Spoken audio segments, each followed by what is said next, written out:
Yang selanjutnya adalah pertumbuhan dan perkembangan kerajaan-kerajaan di Nusantara. Yang pertama adalah kerajaan Islam di Sumatera. 1. Kerajaan Perlak.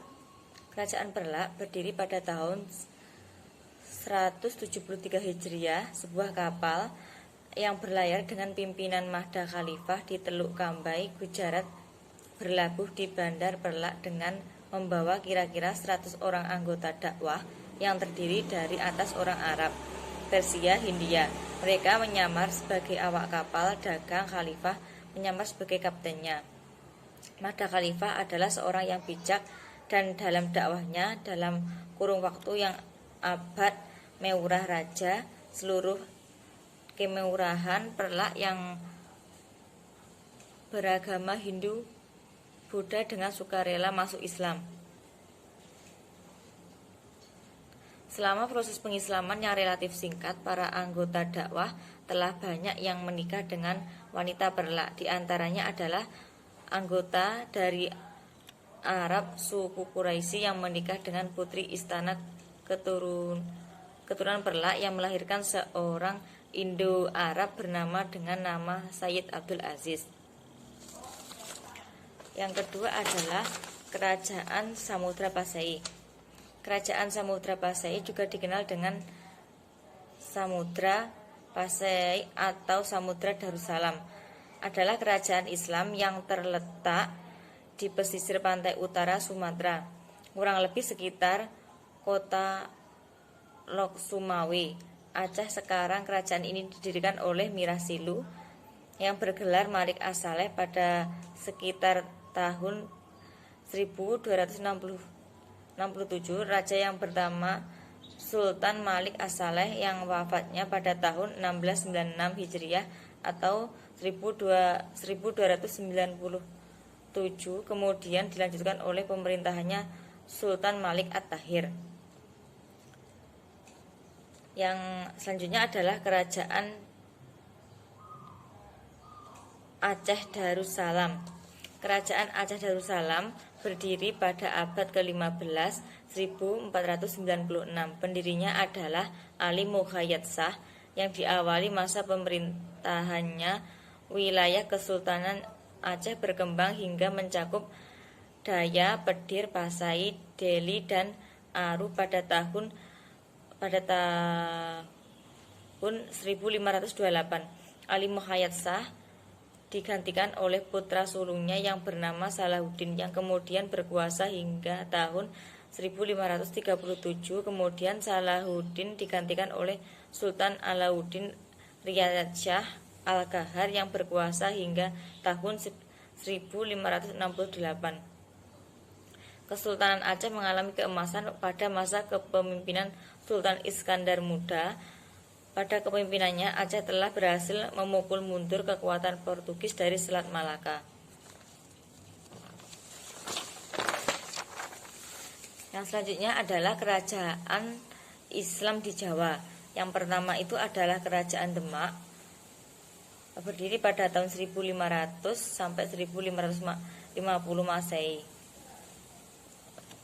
Para sejarah berpendapat bahwa penyebar Islam di Jawa adalah seorang Wali Songo. Mereka tidak hanya berkuasa pada lapangan keagamaan tetapi juga pemerintahan dan politik. Bahkan seringkali seorang raja seakan-akan baru sah sebagai raja kalau ia sudah diakui dan diberkahi oleh Wali Songo. Islam tersebar di Pulau Jawa paling tidak sejak Malik Ibrahim dan Maulana Ishaq yang bergelar Syekh Awal al-Islam diutus oleh juru dakwah oleh Raja Samudra Pasai Sultan Zainal Abidin Bahiyah pada tahun 1349 sampai 1409 di Gresik. Dalam percaturan politik, Islam mulai memosisikan diri ketika melemahnya kekuasaan Majapahit yang memberi peluang kepada penguasa Islam di pesisir untuk membangun pusat-pusat kekuasaan yang independen di bawah pimpinan Sultan Ampel. Wali Songo bersepakat untuk mengangkat Raden Patah sebagai raja pertama di Kerajaan Demak dan sebagai kerajaan Islam yang pertama di Jawa. Setelah Kerajaan Demak itu ada kelanjutannya, yaitu Kerajaan Padang. Raja pertamanya adalah Joko Tingkir. Yang selanjutnya adalah Kerajaan Mataram. Kerajaan Mataram itu setelah permohonan Senopati Mataram atas penguasa Panjang berupa pusaka kerajaan dikabulkan keinginannya untuk menjadi raja telah terpenuhi. Dalam tradisi Jawa, penyebaran seperti itu berarti penyerahan kekuasaan. Senopati berkuasa pada tahun 1601. Sepeninggalnya digantikan oleh putranya bernama Seda Ingkrapyak yang memerintah pada tahun 1613 Masehi. Seda Ingkrapyak digantikan oleh putranya yang bernama Sultan Agung 1613 sampai 1646 Masehi. Sultan Agung mempersatukan Jawa Timur dengan Mataram serta daerah-daerah yang lain. Yang selanjutnya adalah Kerajaan Cirebon dan Banten. Kesultanan Cirebon merupakan kerajaan Islam yang pertama di daerah Jawa Barat. Kerajaan ini didirikan oleh Sultan Gunung Jati yang diperkirakan pada tahun 1448 Masehi dan wafat pada tahun 1568.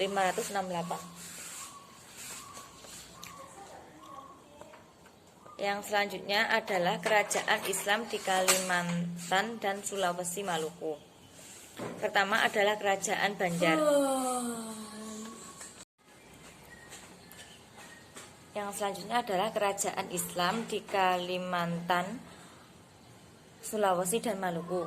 Yang pertama itu adalah Kerajaan Banjar.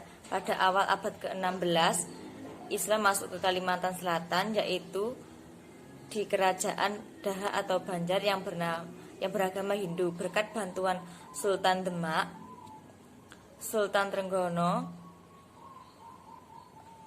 Raja Daha dan rakyatnya masuk Islam hingga berdirilah kerajaan Islam di Banjar dengan raja pertamanya Pangeran Samudra dan diberi gelar Pangeran Suryanullah atau Syariansah. Setelah raja pertama naik tahta, di daerah-daerah sekitarnya mengakui kekuasaannya, yakni daerah Sambas dan Bangtala, Sakaciana dan Sambangan.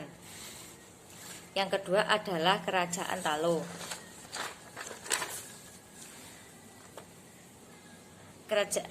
Kedatangan Islam di Sulawesi Selatan agak terlambat jika dibandingkan dengan kerajaan daerah-daerah lainnya di Indonesia seperti Sumatera, Jawa, Kalimantan, dan Maluku.